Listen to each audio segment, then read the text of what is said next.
Hi, gang. Mikey D here with If I Were King. Term limits would be exactly what they mean, limiting the term of elected officials to one body. I wasn't going to start this commentary until after I finished the book I've been working on, but when Hillsborough Commissioner Ken Hagan announced a couple of days ago that he was going to run for re election, despite the fact that he has served on county commission since 2002, well, I just couldn't hold back. Although Hillsborough County has 8-year term limits for commissioners, Hagan is using a loophole that is big enough to drive a Mack truck through.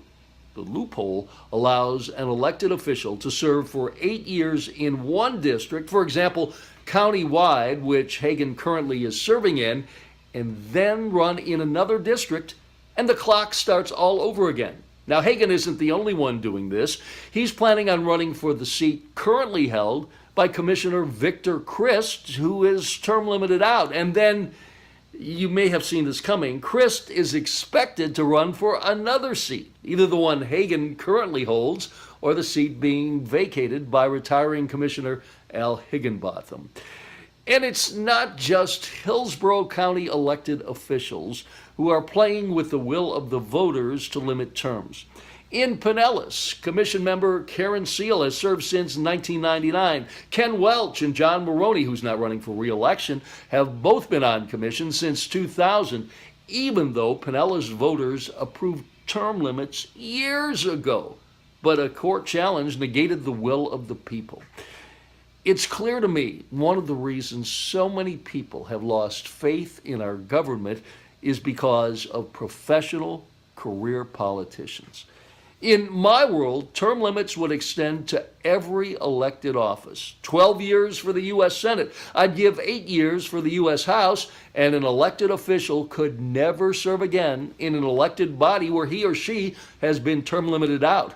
Once their term is up, they could run for another political office, or here is a unique thought, they could get a job and live in the real world like you and I do. I know the argument is that term limits allow the bureaucrats to run the government instead of the elected officials who are supposed to be responsible to the electorate.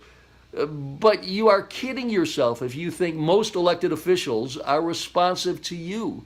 They are responsive to the special interests who fund their campaigns that allow them to get elected year after year after year.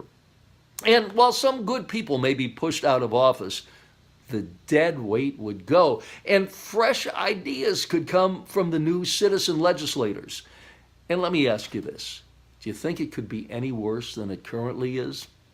I know this is a tough proposition to sell, as those in charge will do everything they can to block term limits because living off the public trough is a good gig.